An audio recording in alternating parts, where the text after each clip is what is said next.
Bismillahirrahmanirrahim. Assalamualaikum warahmatullahi wabarakatuh. Salatu wassalamu ala asrofil anbiya wal mursalin wa ala alihi wa sahbihi ajma'in. Perkenalkan, nama saya Muhammad Rafi Irfani dari kelas 1 LA dari kelompok 2 NPM 0622 3031 0419, Prodi D3 Teknik Listrik. Dosen pembimbing Pak Noviansyah STMT. Di sini saya membuat tugas listrik domestik yang berjudul standarisasi dan pengaturan listrik bersama dengan teman-teman saya. Teman kelompok saya bernama Arisnah Devayani, Sumpakah Nabila, Randi Artaza Marzaldi. Oke, mari kita mulai. Pengertian dan tujuan.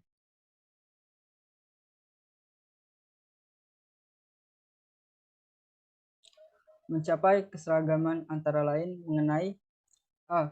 Ukuran, bentuk, dan mutu barang. B. Cara menggambar dan cara kerja. Dengan makin rumitnya konstruksi dan makin meningkatnya jumlah dan jenis barang yang dihasilkan, standarisasi menjadi suatu keharusan. Standarisasi membatasi jumlah jenis bahan dan barang sehingga mengurangi kemungkinan terjadi kesalahan. Standarisasi juga mengurangi pekerjaan tangan maupun pekerjaan otak. Dengan tercapainya standarisasi, mesin-mesin dan alat-alat dapat dipergunakan secara lebih baik dan efisien, sehingga dapat menurunkan harga pokok dan meningkatkan mutu.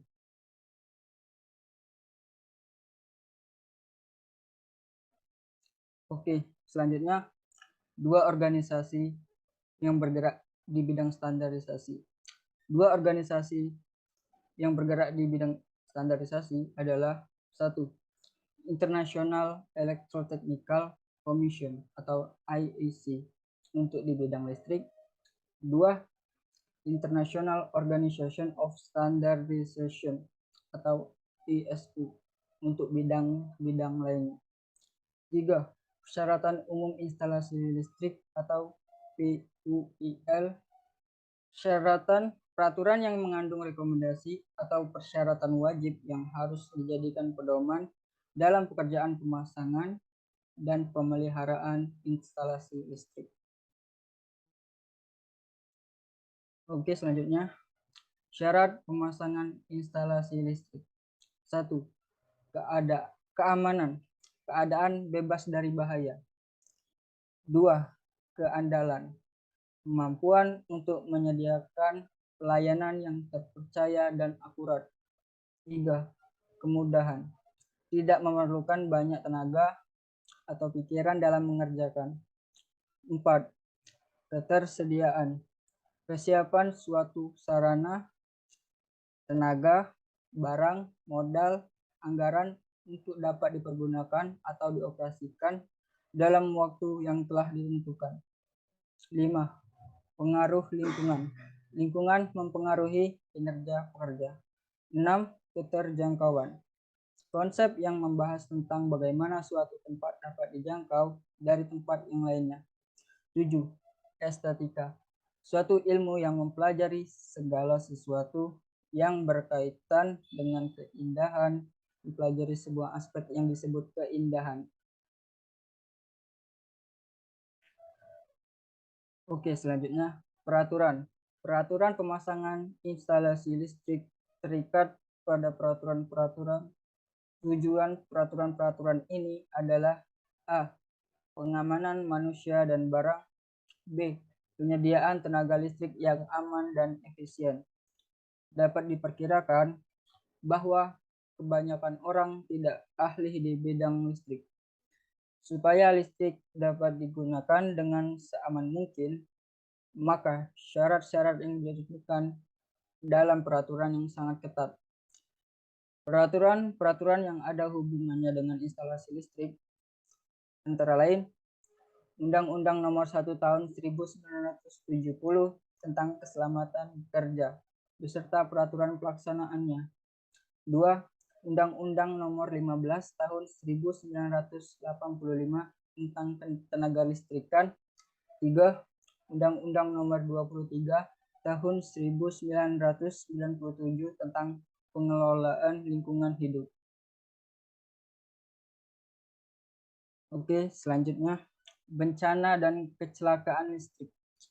Bencana dan kecelakaan listrik yang terjadi jika tidak mengikuti standarisasi.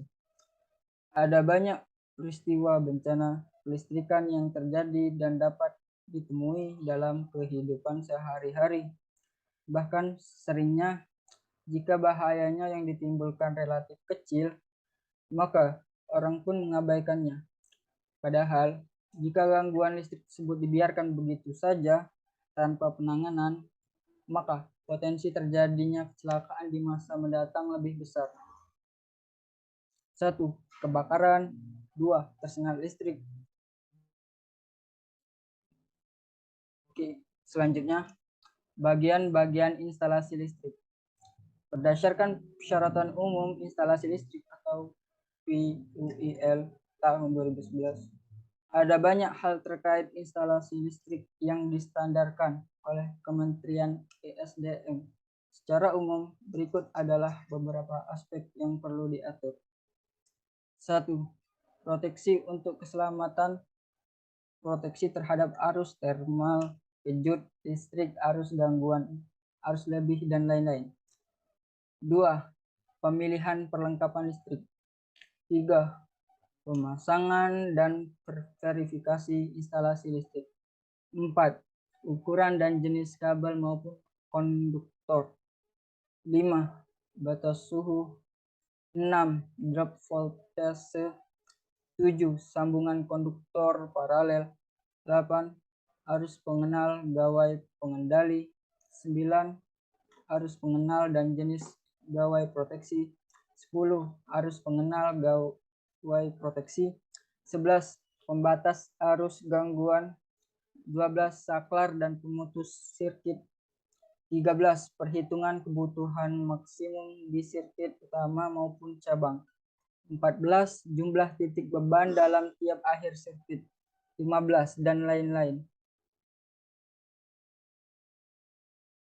Oke, selanjutnya 5 standar instalasi listrik aman untuk rumah. Standar instalasi listrik aman untuk rumah antara lain: 1. Memakai jasa petugas instalasi rumah yang bersertifikat. 2. Pilih peralatan listrik yang ber-SNI atau Standar Nasional Indonesia. 3. Pasang MCB atau Mini Circuit Breaker. 4. Pasang ELCB atau Earth Circuit Breaker adalah pencegah arus bocor yang menyebabkan kebakaran dan sengatan listrik pada manusia. 5. Pasang jaringan sesuai dengan kapasitas. Oke, selanjutnya. Oke, terakhir standar pemasangan. 1. Lampu. Lampu dengan bentuk bulat memiliki penyebaran cahaya yang lebih merata dibanding lainnya. 2. Saklar. Penggunaan saklar untuk instalasi listrik tetap rumah tangga dan sejenisnya, dan dengan telah ditetapkan keputusan Kepala Badan Standarisasi Nasional nomor 147A Cap BSN S 2006 tanggal 29 September 2006 yang menetapkan revisi atas Standar Nasional Indonesia atau SNI 046203 1 tahun 2001 mengenai saklar. 3. Stop kontak. Jika Anda menempatkan titik 35 cm, stop kontak akan aman dari aliran air.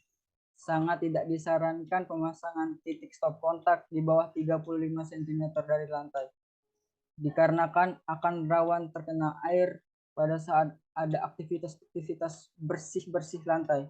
Jadi sedari awal harus dipertimbangkan akan di mana titik stop kontak bawah diletakkan.